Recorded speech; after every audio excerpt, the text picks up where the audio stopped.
है तो हम उनका भक्त है, भारतीय जनता पार्टी का। मेरे अंदर जुनून है कुछ करने का, तो हमें कुछ करने का मन है।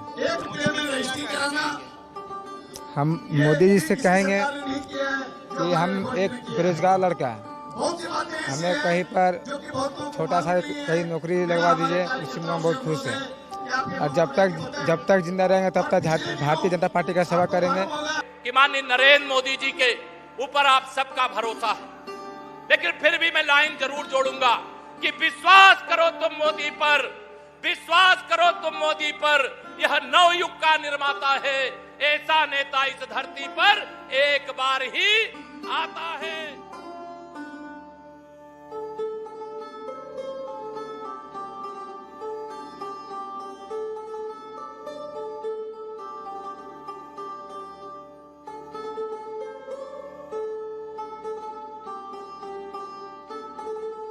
नमस्कार, मैं रवीश कुमार। माइनस बहुत बुरी चीज होती है। अगर तापमान माइनस हो जाए तो बर्फ जमने लगती है, बर्फ जमने लगती है तो हाड़ कांपने लगते हैं। उसकी ठंड से बचने के लिए घर का तापमान बढ़ाना पड़ता है। भारत की जीडीपी माइनस में आ गई है। ऐसा लग रहा है कि चलती फिरती मशीनें, सड़कें, शहर सब जाम हो चुके हैं, बर्फ जम गई है। ओ हेनरी की कहानी द लास्ट लीफ याद है आपको? नकली तस्वीर बनाने की कोशिश हुई, लेकिन वो कहानी थी, ये असलियत कब तक छुपती। वैसे बर्फ को लेकर हिंदी सिनेमा में बहुत सुंदर गीत है, बिजली को लेकर भी। अर्णब गोस्वामी आप देख रहे हैं मेरे साथ, पूछता है भारत देश ये धमकी दी जा रही है, मुंबई में आओगे तो देख लेंगे। क्या देखोगे? मुंबई पुलिस पर सवाल उठाओगे तो मुंबई में घुसने नहीं देंगे। अरे धमकी दी जा रही है। मैं तो तब से सवाल उठा रहा हूं, क्या मुंबई में घुसकर मुंबई पुलिस से सवाल उठाता हूं, मुंबई में कोई आएगा तो देख लेंगे। क्या बेकार की बात कर रहे हो? मुंबई में रहता हूं, मुंबई में रहता हूं। मुंबई तुम्हारी है, मुंबई मेरी कर्म भूमि है, मुंबई मेरी भी है। सुन लो, याद रखो ये बात कि डरता वो है जिसे राज खुलने का खौफ होता है। डरे हुए हो तुम। इनकी बौखलाहट, इनकी बौखलाहट दोस्तों, इनकी बौखलाहट का वजह मैं देश को बताता हूं।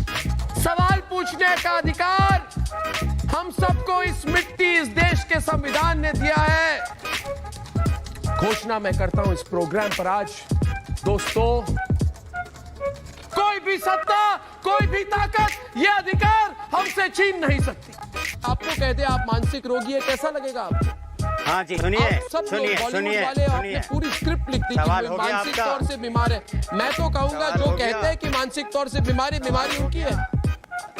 नहीं, सवाल तो बहुत लंबा है, जवाब देने की हिम्मत है? नहीं, सवाल तो मैं पूछूंगा, बोलो। आलस्य ही मनुष्याणाम शरीरस्थो महान।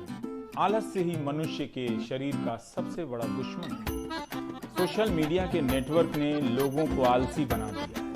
वे अब शेयर, डिसलाइक, लाइक और वायरल के जरिए संघर्ष करते हैं जिसमें एक बूंद पसीना नहीं बहता। आए दिन न जाने कितने ट्रेंड और वायरल वीडियो इस सोशल मीडिया के नेटवर्क में आकर गायब हो जाते हैं, पता ही नहीं चलता है। लोकतंत्र, सिस्टम और जनमानस पर इनके असर का अध्ययन किया जाना चाहिए। प्राइम टाइम के कई एपिसोड में मैंने कहा है कि एक डेमोक्रेसी इंडेक्स होनी चाहिए, जहां मुद्दों को लेकर होने वाले प्रदर्शन, उनके खिलाफ स्टेट की हिंसा, कार्रवाई और प्रदर्शन का रिजल्ट, ये सब दर्ज हो तो पता चले कि लोकतंत्र कितना बचा है, कितना सक्रिय है। रविवार से ही इनबॉक्स में लोग दनादन फॉरवर्ड करने लगे कि YouTube पर प्रधानमंत्री के मन की बात के वीडियो पर डिसलाइक यानी नापसंद के नंबर बढ़ते चले जा रहे हैं। फॉरवर्ड करने वाले छात्र भी थे और विरोधी भी। दोनों को लगा कि वे मीडिया के बनाए भंवर जाल से निकल रहे हैं और सुशांत सिंह राजपूत के कवरेज के दौर में अपने मुद्दे को ध्यान में ला रहे हैं। मैं सीरियस हूं, बिल्कुल नहीं हंसा।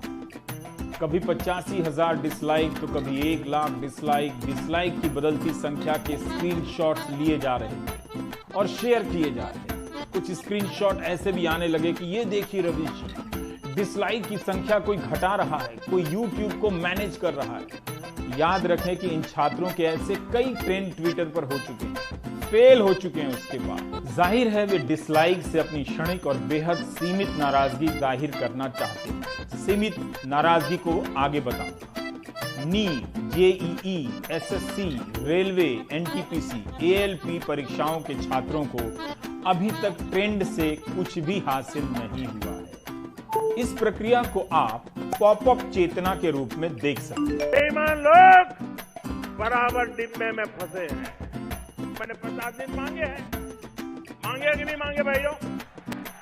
50 दिन तकलीफ पड़ेगी, मैंने कहा है कि नहीं कहा है? मुसीबत धीरे धीरे धीरे कम हो रही है, लेकिन वो थोड़ी धीरे धीरे कम हो रही है। लेकिन मैं हमने कहा कि जब तबला बजेगा धीम धीम, तो एक आदमी पर बैठेगा 3 हम लोग नहीं समझते हैं। अब यह हमको लिख के लाए हैं हम, तुम अगर मुझको न चाहो तो कोई बात नहीं, तुम अगर मुझको न चाहो तो कोई बात नहीं, तुम किसी और को चाहोगे तो मुश्किल होगी।